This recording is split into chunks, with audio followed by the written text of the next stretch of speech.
Vamos abrir nossas Bíblias no Salmo de número 95.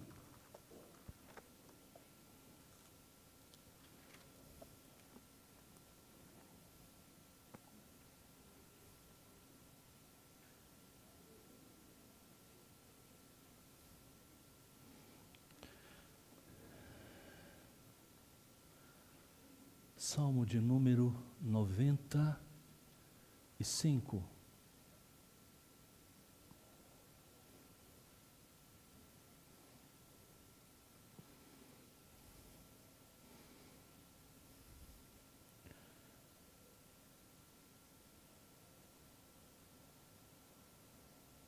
Salmo 95.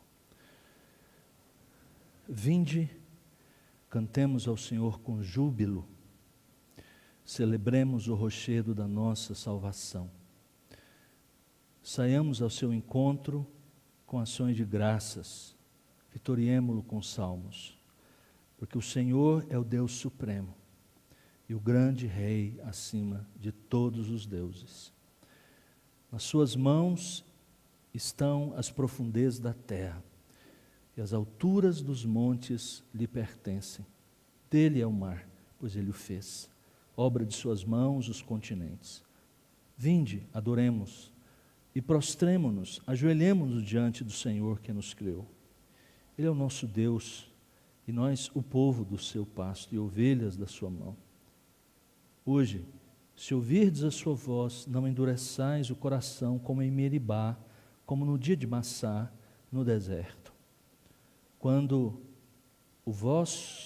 vossos pais me tentaram, pondo-me à prova, não obstante terem visto as minhas obras.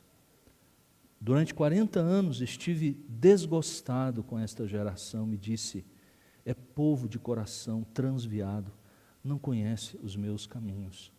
Por isso jurei na minha ira, não entrarão no meu descanso. Que Deus nos abençoe.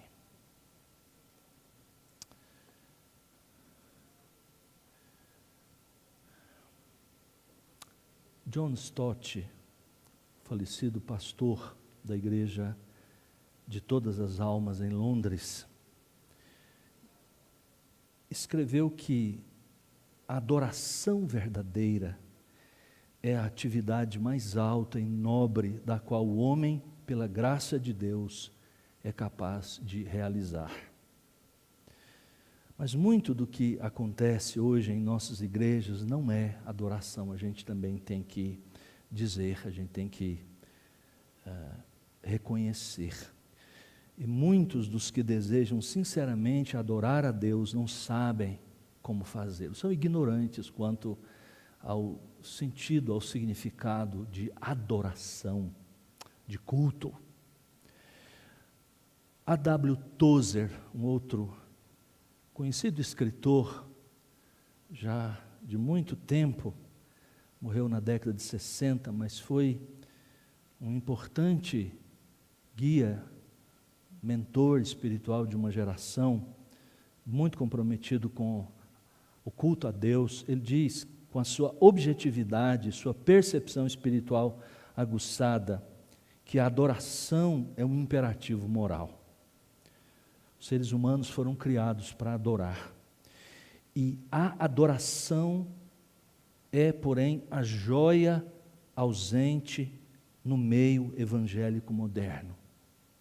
Somos organizados, trabalhamos, temos nossos compromissos, temos quase tudo, mas existe uma coisa que as igrejas, até mesmo as evangélicas, não têm: a capacidade para adorar. Não estamos cultivando a arte da adoração. Essa é a gema brilhante que falta na igreja de hoje, e acredito que devamos procurá-la até que possa ser encontrada. Tozer está falando de um contexto norte-americano, mas eu creio que nós podemos dizer a mesma coisa do nosso país, das nossas igrejas evangélicas. E Tozer falava isso na década de 60 para a década de 70. Imagine. Nossa série, baseada nos Salmos, que eu intitulei fé e esperança em tempos sombrios, porque estes salmos têm como pano de fundo, Salmo de 90 a 106, o quarto livro dos Salmos, né? Tem essas ideias como pano de fundo. A situação em que eles viveram, ou pelo menos o momento em que estes salmos foram reunidos, é verdade que nós podemos dizer que muitos deles foram escritos bem antes da época em que eles foram reunidos e colocados nessa ordem que a gente tem, como disse, por volta do século VI, século V antes de Cristo, pós o retorno à terra prometida, naqueles tempos de grandes necessidades espirituais, o povo com grandes necessidades físicas, materiais, mas especialmente um desejo muito grande de ter o templo, de ter o culto restabelecido. E então era um tempo em que esses salmos reunidos aqui, de 90 a 106, são salmos que têm uma mensagem, que trazem instruções, algumas delas faladas, outras cantadas, outras oradas, no sentido de trazer fé e esperança para tempos sombrios, tempos difíceis, tempos em que se pensa, e agora, como é que vai ser a nossa história, o nosso tempo? Talvez tempos como os nossos, por isso que é tão pertinente, por isso que é tão atual a palavra de Deus, e um bloco como esse a gente pode estudar.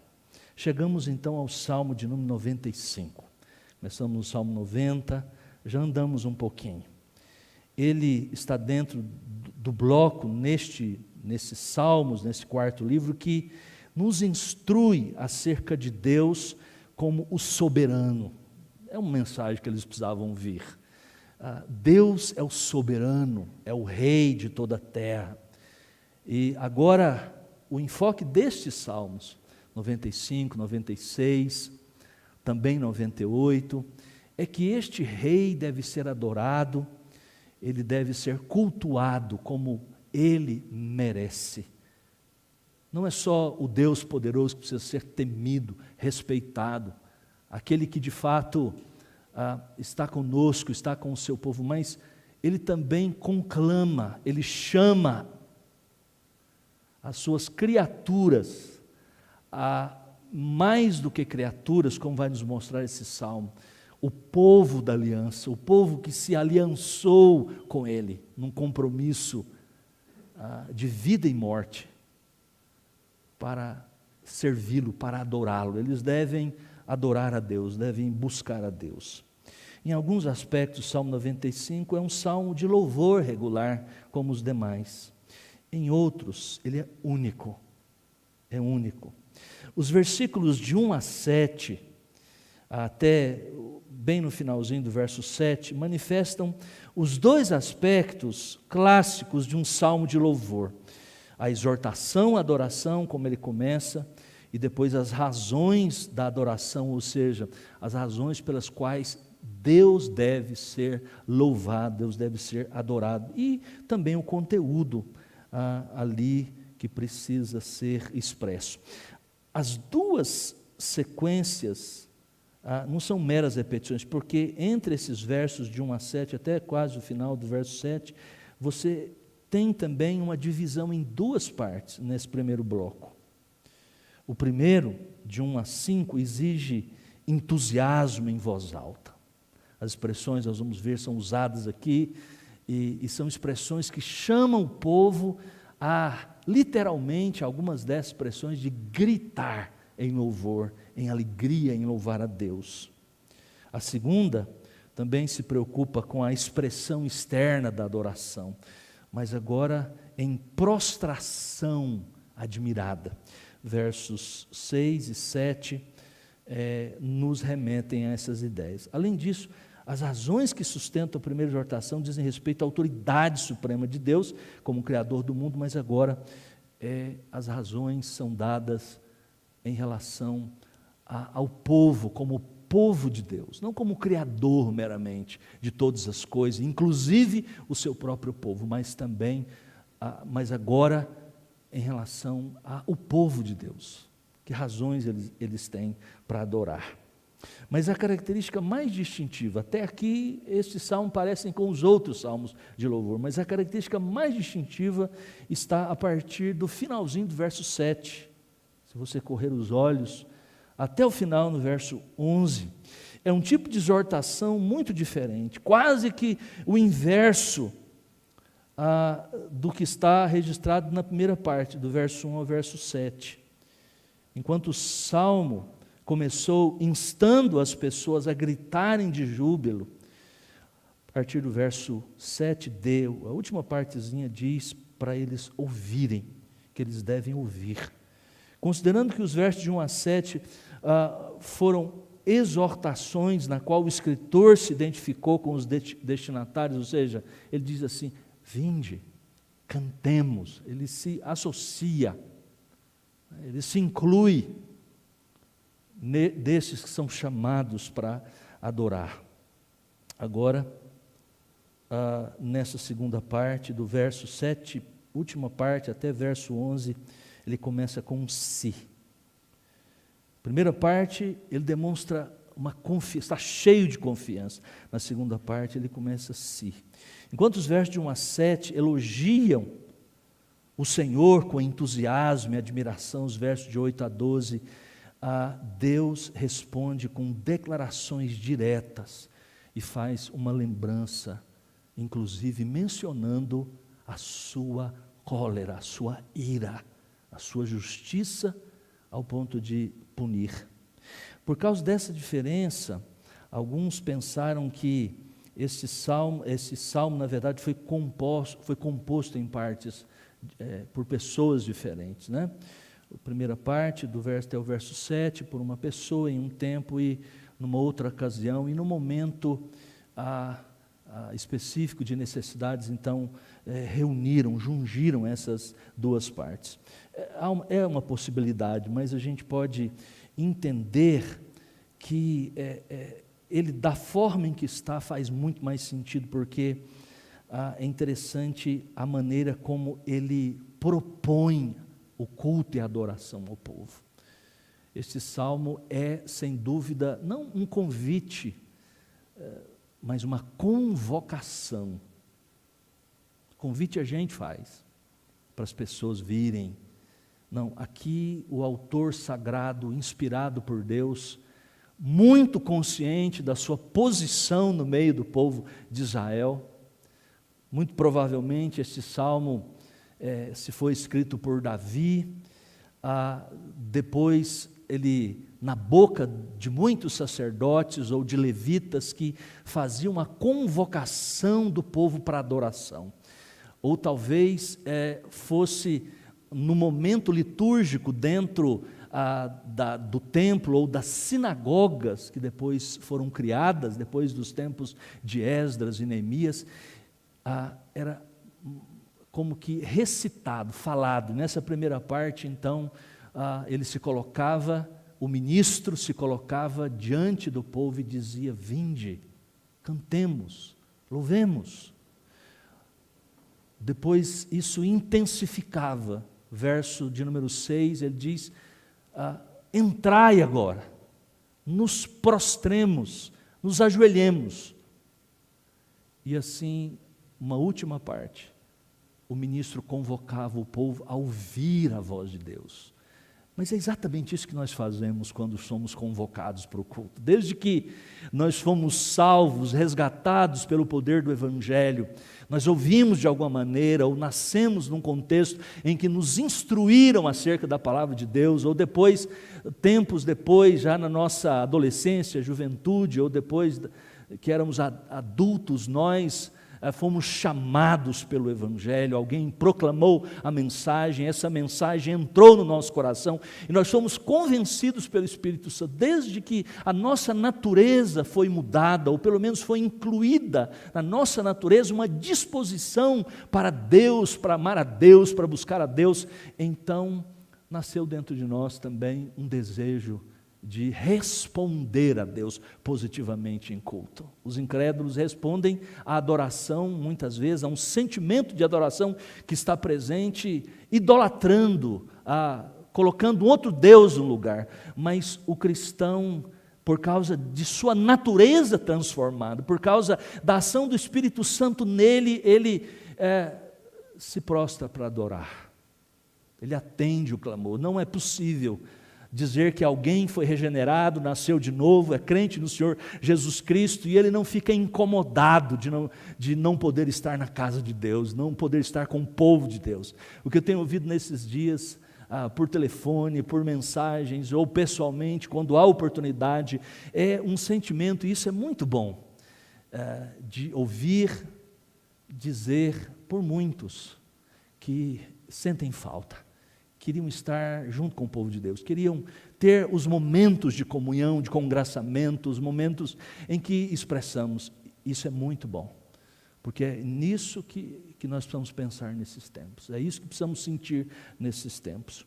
E o salmista está se dirigindo exatamente a um povo assim. Esse salmo, bem cedo na igreja, foi usado para a convocação do culto cristão, já na história. No quarto século já temos menção em livros, em registros dos pais da igreja, de que ele era usado nos cultos. Vinde! Esse é o chamado. O famoso venite, que é o título que é dado a ele em latim. Venham adorar a Deus. E eu quero repetir essas mesmas palavras. Essa é a resposta que nós precisamos dar. O que o salmista diz? Há 3 indicações aqui que ele faz quanto ao culto a Deus. Na sua convocação, o povo de Deus, venham adorar a Deus. Então ele diz em primeiro lugar, como isso deve ser feito? Venham para louvar o Senhor. Venham para louvar o Senhor com alegria. Verso 1 até o verso de número 5. Como? De que modo? O salmista usa aqui 4 expressões verbais para falar com entusiasmo, com alegria, e alegria extremas, não comedidamente. Todos eles, aqui, esses verbos, numa forma, na língua hebraica, que expressa, ou que procura despertar exatamente a vontade, são os famosos verbos volitivos, ou seja, são verbos que são proclamados, são usados a fim de que exatamente as pessoas despertem a vontade, e eles se incluem. A característica deles nessa forma é exatamente que são sempre da primeira pessoa do plural, é para nós. Ou seja, o próprio ministro, aquele que convoca, se inclui, porque ele é um pecador arrependido, lavado pelo próprio Deus, convertido pelo próprio Deus, e está chamando também pecadores para fazer aquilo que de fato eles devem fazer, eles nasceram para fazer. Primeiro, exultemos a Yahvé, ao Senhor. É uma expressão na língua hebraica que significa dar um grito retumbante. Depois ele diz, brademos, que aqui é traduzido por celebremos, no mesmo sentido, usado muitas vezes num contexto de batalhas, quando vinham os inimigos e eles davam um grito, como por exemplo ali em Jericó, quando o povo gritou, bradou, é uma mesma expressão que é usada. Às vezes significava tocar um sinal de trombeta, mas mais ainda, verso 2, um outro verbo é usado para falar, para nos encontrarmos perante a sua face, e aí uma aclamação no final do verso de número 2. Todos estes verbos usados de uma maneira muito intensa, procurando despertar as pessoas quando eles eram usados, e todos eles, mais do que dizem na nossa língua portuguesa, expressam alegria, uma disposição sincera e um chamado para que as pessoas não sejam comedidas, econômicas nas suas manifestações de louvor. elas bradem, elas gritem. É isso que eles deveriam fazer. Parece estranho isso a nós, não é? Mas é exatamente isso. Façam isso, ele diz, com ações de graças, com cânticos. Esse era o tipo de convocação que o salmista faz ao povo de Deus. A razão, diz o verso de número 3, por quê? Porque Deus é grande, porque Deus grande é Yahvé, é o Senhor, porque é o grande rei sobre os deuses. Aqui o porquê constitui uma razão compelidora para louvar-se a grandeza do Senhor. Ele é o Criador, é o supremo motivo para os cânticos de adoração. O Senhor é exaltado acima de todas as coisas, de todos os demais seres. Não há Deus que possa ser comparado a Ele. Por isso o salmista diz, vocês não podem fechar os lábios, estão conclamados para o culto, e ao fazerem isso, abram os lábios, as bocas e cantem com a alma, de todo o coração. O termo usado aqui para Deus, no verso número 3, era um termo que os cananeus também usavam para descrever o Deus principal do panteão cananeu. E talvez seja intencional o que ele está fazendo, ao pegar esse termo e dizer para o povo de Israel que estava misturado com aquelas nações, de que o verdadeiro Deus, acima de todos, por isso que ele usa essa expressão, acima de todos os deuses, é aquele em quem nós confiamos, é aquele que nós adoramos, é o Senhor. O termo usado para Senhor é Yahvé, são 4 letras na língua hebraica que descrevem, que falam do Deus que é autoexistente. Sempre que esse termo é usado, ele faz referência ao povo de Deus, ou seja, ao povo que foi alcançado por Deus. É o Deus pessoal. Ao falar Deus de uma maneira geral, Deus acima de todos os deuses, ele está querendo enfatizar que ele é o Deus poderoso, que está acima de todas as coisas, de tudo, é o Criador. Mas quando ele se refere a relação com as pessoas a quem ele ama, a quem ele escolheu, a quem ele se afeiçoou e se relaciona de uma forma especial, salvadora, graciosa, ele usa Yahvé. E aqui essa é a intenção do autor. Veja que ele dá o conteúdo disso, de como devemos adorar, as razões pelas quais nós devemos louvar. Ele é o grande Deus, o Senhor, acima de todas as coisas, e demonstra isso. Verso 4 e verso 5, ele diz, nas suas mãos estão as profundezas da terra e as alturas dos montes lhe pertencem. Dele é o mar, pois ele o fez, obra das suas mãos, os continentes. Esses versos chamam a atenção para algumas dos terríveis aspectos do mundo em que vivemos. As profundezas da terra, os picos dos montes, o mar, a terra seca. Alguns desses termos são usados naquele contexto em que o povo de Deus vivia, para falar do caos. Por exemplo, o mar é usado no contexto cananeu, no contexto das terras vizinhas ali, como sendo aquilo que deu origem nas religiões, segundo as religiões pagãs, segundo as mitologias antigas, ao caos, à vida desordenada, desorganizada. Ele diz aqui, o Senhor criou tudo, todas as coisas. Se nós queremos ter uma explicação, inclusive para o mal no mundo, para como ele entrou, e como Deus administra tudo isso, conforme o seu poder, nós temos que ver, nós temos que interpretar tudo isso, no sentido de que nós temos um Deus que de fato está acima de todas as circunstâncias, e que dirige todas as coisas. O seu poder é imenso, nada escapa dos seus dedos, nada escorre por suas mãos, por entre os seus dedos. a fim de exibir o controle que o Senhor exerce, então, sobre a criação. Ele diz, o seu conhecimento é dos lugares inóspitos da terra, o seu poder é criador.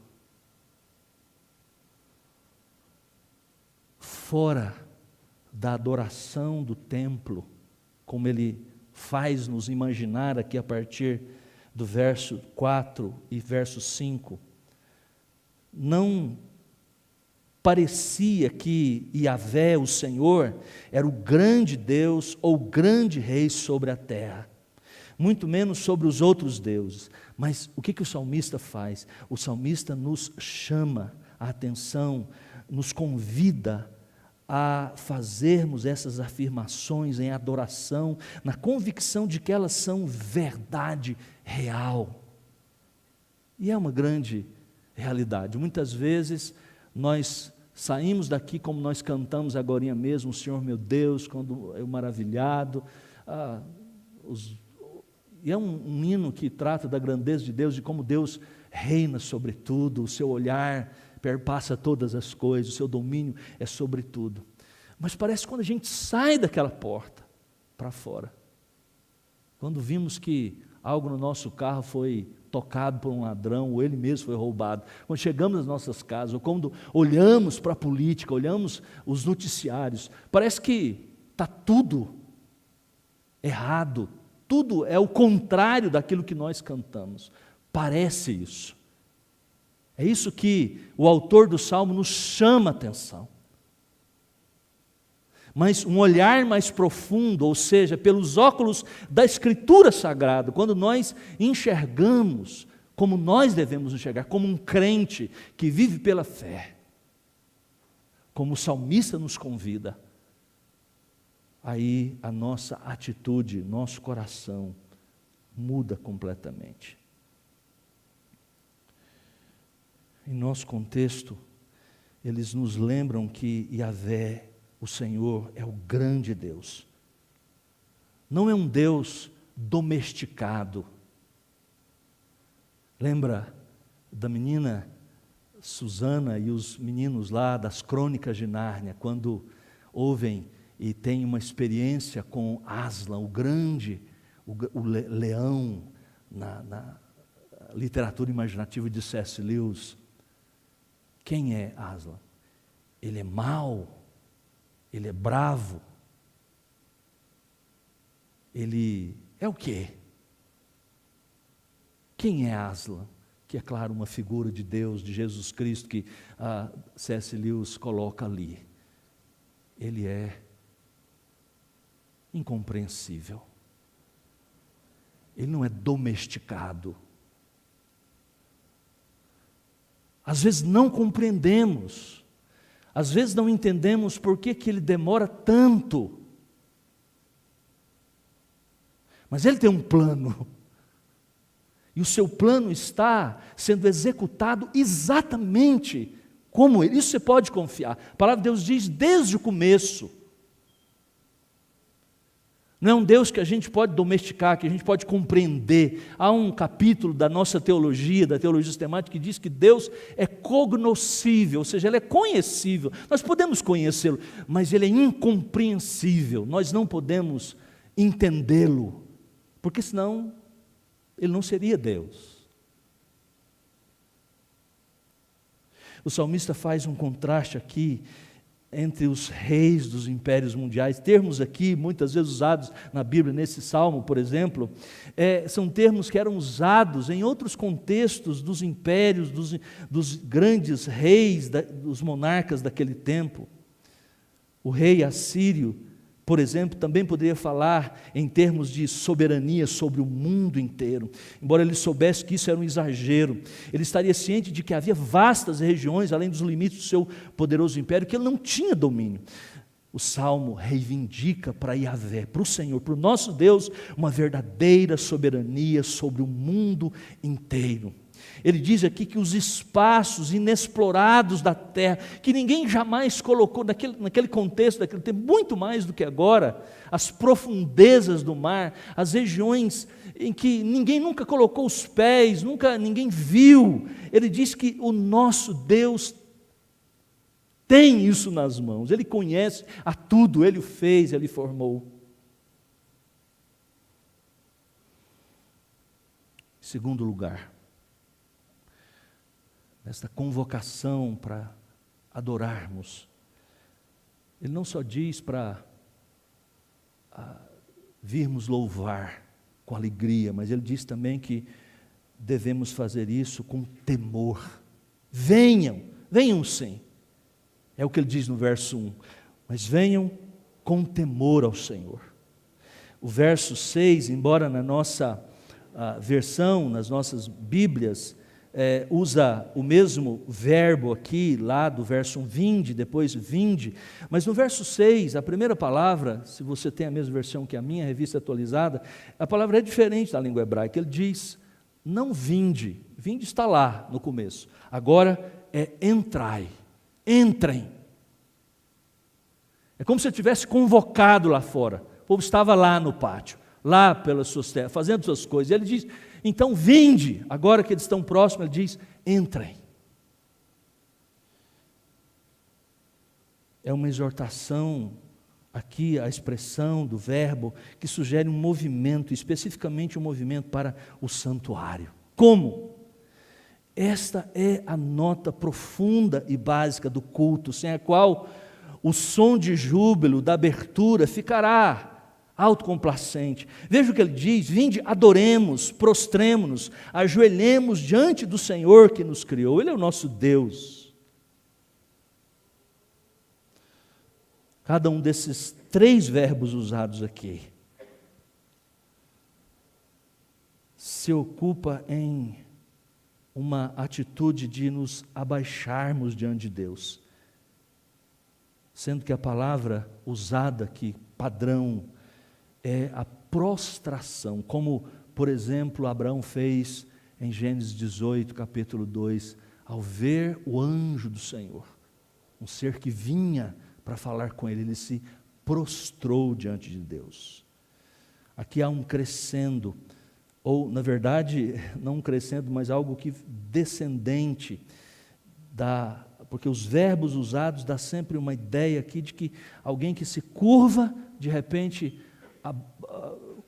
também curva um pouco dos joelhos, o segundo verbo, e depois completamente ajoelhados diante de Deus.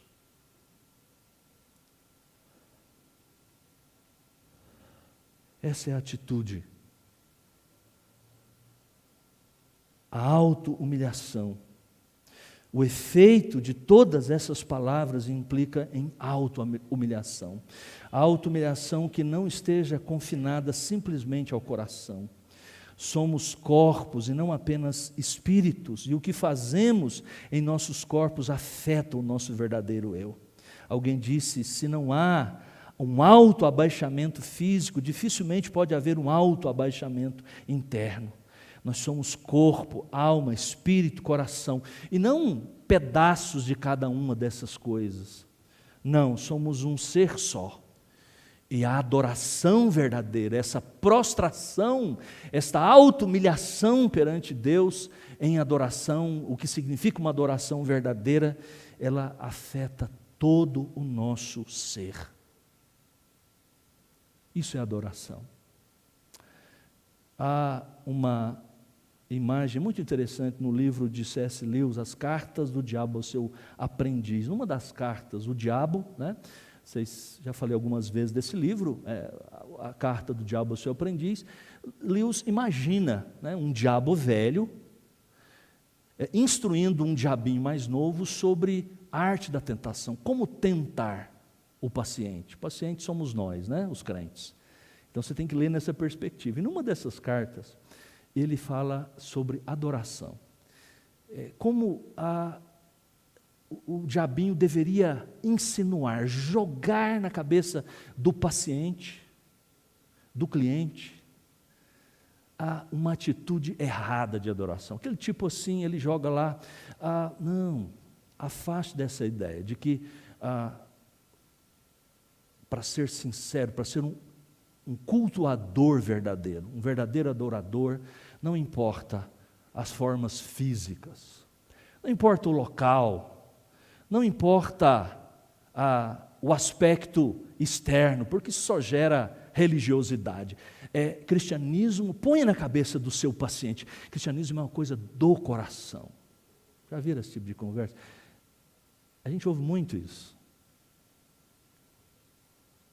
Aí Lewis coloca na boca do diabo, o diabo lá, as seguintes palavras: porque os seres humanos não sabem que, como seres humanos, criados dessa forma, que nós não somos, ou seja, os espíritos maus, os demônios, eles são corpo e são também alma.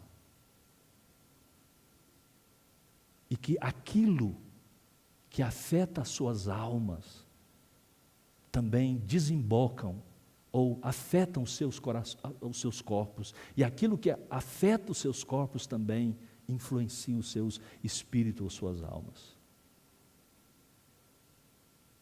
Não precisa ajoelhar não, precisamos de ir à igreja não, precisamos dessas coisas, são coisas externas, é da religião, é da religiosidade.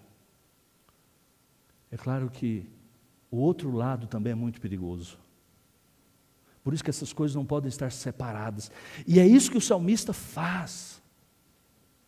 Junta. É importante expressar a Deus louvor verdadeiro, do coração. Mas também a nossa atitude, dos nossos corpos, muitas vezes indolentes, preguiçosos, que se desculpam, muitas vezes nos desculpamos de não envolvermos o nosso potencial, o nosso físico, dizendo que Deus vê o coração. Essa é uma atitude, é um tipo de perspectiva que o diabo aplaude. Eu acho que C.S. Lewis, embora não seja um livro inspirado por Deus, nos deu uma dica muito importante de como, muitas vezes, imperceptivelmente, o diabo atua. Mas muito mais, além disso, esse culto precisa ser visível ao mundo, e assim atraí-lo para um culto semelhante, incomoda as pessoas. Em alguns lugares onde uma população evangélica é muito grande, os domingos pela manhã, especialmente à noite, a cidade para completamente. Porque o povo de Deus está em procissão, indo para a casa de Deus, e aí lá estão cultuando, depois sai todo mundo. Isso é um testemunho. E isso é importante, o salmista diz que isso faz parte. As pessoas precisam ver que nós adoramos, e isso envolve o nosso físico, também o nosso coração, a nossa alma. Nos prostremos, ajoelhemos diante do Senhor que nos criou. Isso não é uma prática do culto simplesmente do Antigo Testamento. Nós vemos isso também na perspectiva do povo de Deus no Novo Testamento e na história da igreja.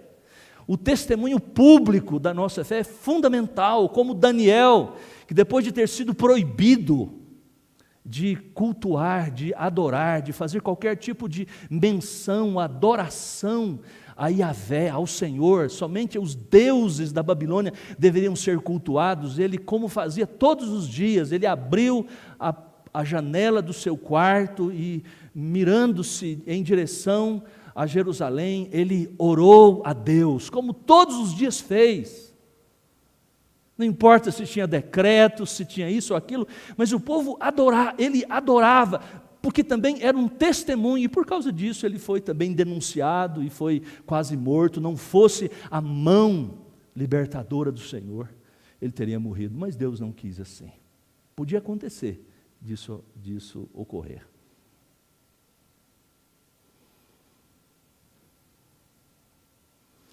Ele dá a razão. Por quê? Por que Deus devemos prostrar, nos ajoelhar diante dele?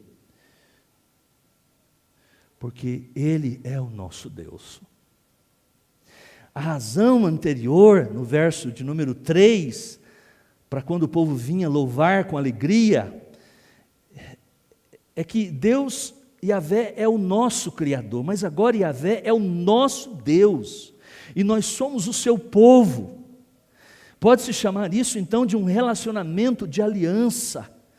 Embora não haja aqui a própria palavra, mas isso sugere um relacionamento que, em termos gerais, é pactual. O que implica em um compromisso de Yahvé. Esse é o sentido de aliança. Isso que é uma doutrina tão cara para nós, tão preciosa. É que quando nós falamos que Deus fez uma aliança conosco, significa que Deus se comprometeu conosco em ser o nosso Deus. Isso é tudo do que nós precisamos. Como o salmista diz, usando outras expressões no Salmo 23, o Senhor é o meu pastor. Pronto. Deveria ser suficiente para nós.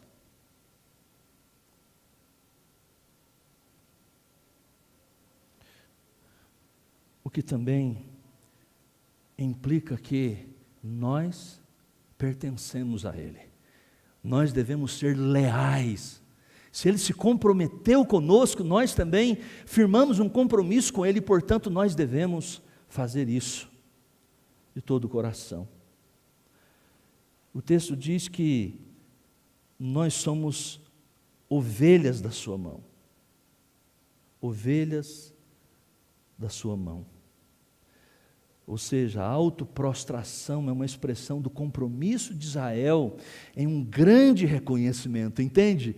Quando nós nos aproximamos do culto, quando nós cultuamos a Deus e o fazemos da maneira como Deus quer, isso significa que nós estamos respondendo ao compromisso que Deus fez conosco. Ele jamais abrirá mão de cumprir todas as suas promessas, nada o fará, nem os nossos piores pecados, se nós entramos numa relação com Ele. E a nossa resposta é assim. Não é ficar falando coisas, o que pode incluir também, mas uma atitude é de prostração. E como vimos, mais do que uma atitude física, algo que tem a ver com o coração, com a nossa mente, a nossa alma, todo o nosso ser.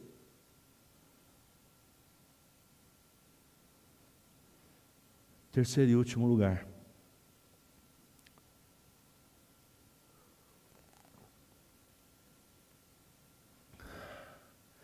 Primeiro foi, venham para cantar de júbilo, venham com temor, com reverência, e agora venham para escutar o Senhor.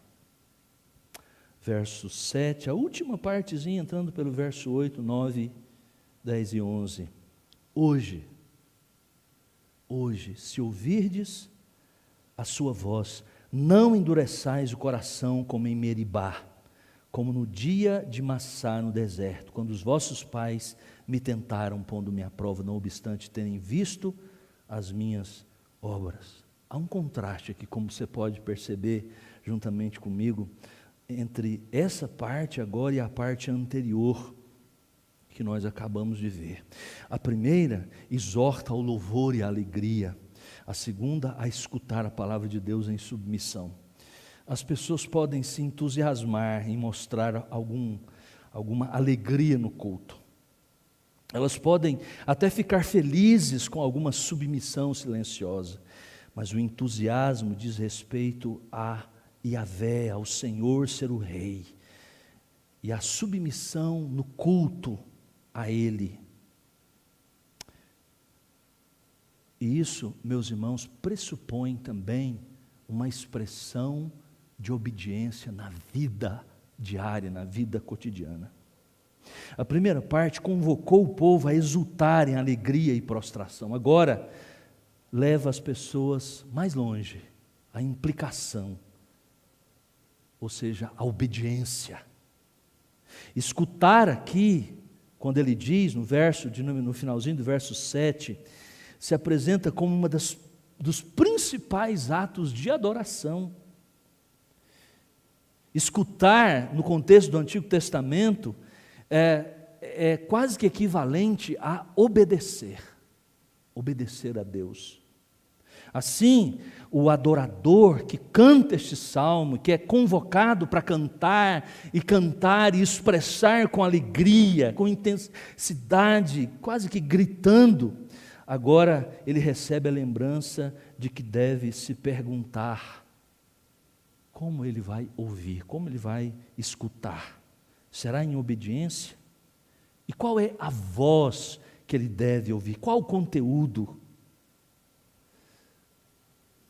É interessante, a gente ouve muita coisa nessa vida como pastor dentro da igreja, né? Uma vez, conversando, um pastor conversando com a sua ovelha, ou, na verdade, com alguém que estava ali, frequentando a igreja, e ela expressou, então, dizendo que não gosta de ouvir pregações, não gostava de ouvir, ela gosta de cantar, a parte do culto, então, que ela mais amava e se deliciava, e às vezes saía até embora quando terminava o louvor, naquelas igrejas, especialmente, que né, você tem lá 30, 40 minutos cantando, e depois... Então, essa é a parte, ela não gostava. Na verdade, a expressão que ela usou para o pastor era essa. Não ouvir, não. Veja, esse salmo está dizendo que está tudo errado. Se você pensa assim, se nós pensamos assim, por quê?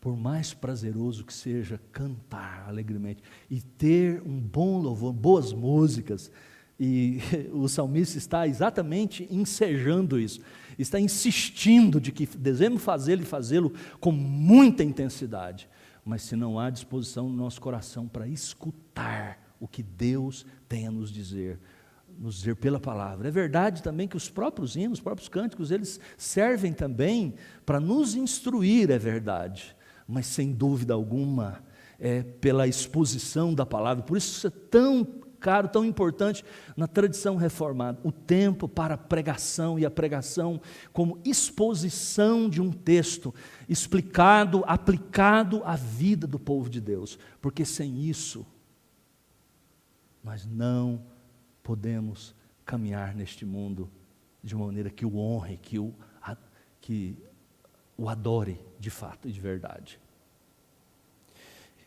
Ele diz assim: hoje é o quando. Quanto a ouvir esse desafio, nós temos que vir para ouvir, com a disposição para ouvir, escutar a voz. E quando devemos fazer isso? A primeira palavra que ele usa no texto, hoje. E ela tem um sentido, na língua original, de agora. Isso é enfático, porque é a primeira palavra do texto. O que ouvir? O que escutar? Hoje, se ouvirdes a sua voz, que voz é essa? A voz de Yahvé, a voz do Senhor, é a voz de Deus. Veja, agora ele divide o restante do texto em 3 partes. Primeiro, nesse sentido, ele faz uma exortação bastante enfática. Não endureçais o coração, ou literalmente, não torneis o coração de vocês obstinados. É interessante que o texto, a nuance que nós temos nesse verbo é que é algo que a gente faz. A obstinação, o endurecimento, são atitudes que nós temos em relação à palavra de Deus, que nos tornam cada vez mais duros, mais ressecados. Criamos couraças, criamos paredes no nosso coração, construímos sofismas, aquilo que Paulo diz em 1 Coríntios capítulo de número 13, certas barreiras mentais, para que quando a palavra de Deus alguém pregue, a gente já tenha alguma resposta de incredulidade.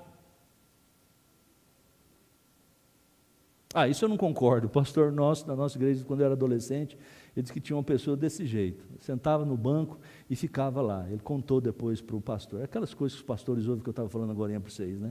Diz que assim, isso eu concordo. O pastor pregava e aí, não, mas isso eu não concordo não. Não, isso eu concordo. Às vezes isso é mais sutil, talvez não seja tão descarado assim.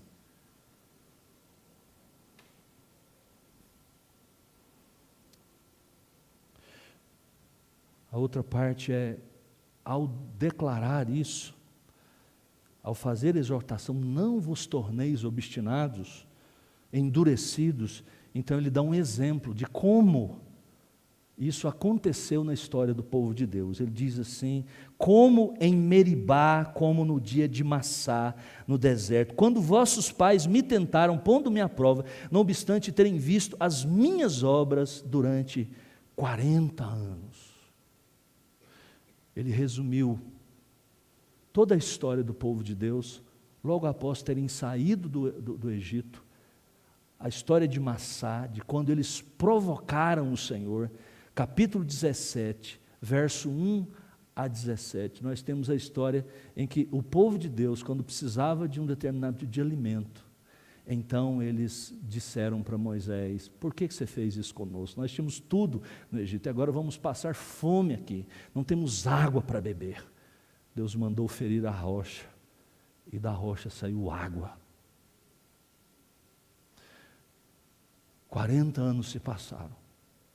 Números capítulo 14 nos conta a história de Meribá, quando Moisés, mais uma vez o povo, não temos comida, não temos água. Então, por que você nos tirou do Egito? O povo ainda tinha essa atitude, incredulidade, diz o texto. O que ele fez? Deus mandou falar a rocha, ele feriu a rocha. E por causa disso ele não entrou na terra prometida.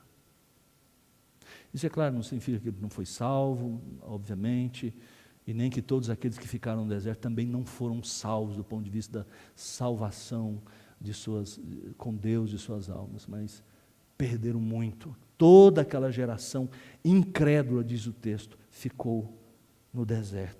Foi um tempo de obstinação, de dureza, por 40 anos, desde o início da caminhada rumo à terra até o fim. O termo que é usado, que é muito forte, abrandado nas nossas versões em português, ele diz que Deus se enojou deles. Deus teve nojo. São poucas vezes na Bíblia que a gente vê expressões tão fortes, como na igreja, a igreja de Laodiceia, lá no capítulo 3, no final do capítulo 3 de Apocalipse. Eu estou a ponto de vomitar-te da minha boca, diz o Senhor Jesus. Termo forte, é o termo usado aqui. Fica a advertência então, verso 11, verso 10, durante 40 anos estive desgostado da expressão enojado com essa geração e disse: é povo de coração transviado, não conhece os meus caminhos, por isso jurei na minha ira, não entrarão no meu descanso. Esse texto, do verso 7 até o verso de número 11, é usado, se os irmãos se lembrarem, é usado pelo autor de Hebreus no capítulo 3 e no capítulo 4 da sua carta. Na verdade, Hebreus são palavras de exortação, muito provavelmente eram sermões do autor que foram, ele arranjou, e ele diz no final uma expressão que nos remete a essa ideia. Então ali nós temos um texto base, ele expôs, capítulo 3, capítulo 4, a base é Salmo 95, verso 7 até o verso 11, com Gênesis capítulo 2, verso 3, ao falar do descanso sabático, do descanso de Deus. Ele leu o texto, ou falou o texto na carta, registrou, explicou o texto e depois trouxe implicações. Hebreus capítulo 3, capítulo 4, e nos fala ali, como que juntando os dois povos, o povo de Deus no Antigo Testamento e também o povo de Deus no Novo Testamento, os cristãos hebreus que estavam em perigo também, como o povo de Deus lá no deserto, naqueles 40 anos. Ele usa exatamente essa passagem para exortar o povo do nosso tempo, dizendo que nós corremos o mesmo risco de, por incredulidade, não usufruirmos, não experimentarmos tantas bênçãos. Nós temos perdido, irmãos. E ele diz: não entrarão no meu descanso. Essa expressão descanso tem vários sentidos na Escritura Sagrada. Tem a ver, em primeiro lugar, com o descanso sabático, quando Deus, depois de 6 dias, fez o mundo, todas as coisas, no 7º ele descansou. Agora, ele diz que descansou e nós também podemos experimentar esse descanso. Fala do descanso do povo de Deus na terra.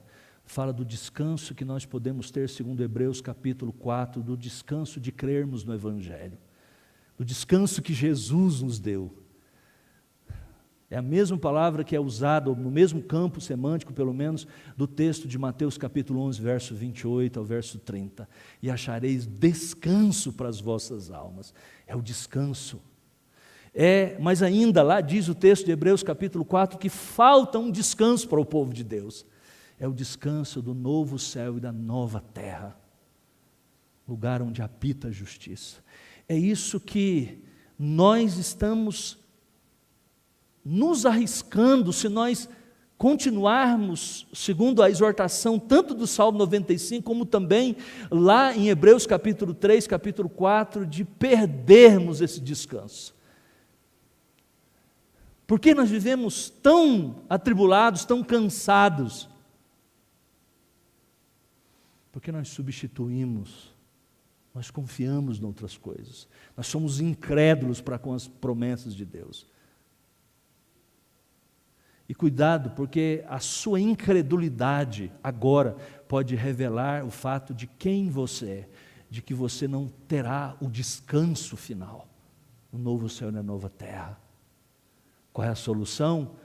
O salmista e o autor de Hebreus diz: creia, não seja incrédulo, mas seja crente. Terminando, irmãos, o Salmo 95 sugere que a adoração tem 3 aspectos. Começa com um cântico de alegria. Gritos estridentes eram dados naquele tempo. Vamos imaginar que nós estamos na presença de um rei, e nós estamos de fato. Nós estamos vendo este rei ser apresentado como o Senhor absoluto de todas as coisas.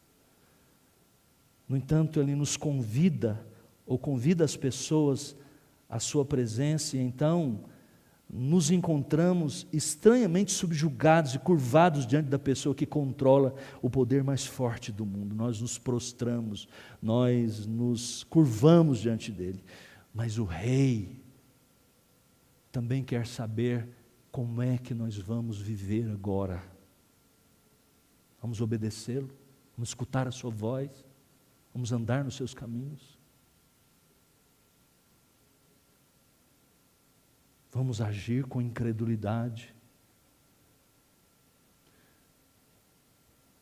O Senhor Jesus nos chama para si. Vinde a mim os cansados e oprimidos, e eu vos aliviarei. Tomai sobre vós o meu jugo e aprendei de mim, porque eu sou manso e humilde de coração, e achareis descanso para as vossas almas. Essa é a última palavra. Para entrar no descanso de Deus, nós precisamos correr para Jesus. Vinde. É interessante, a mesma palavra que Jesus disse. Vamos orar?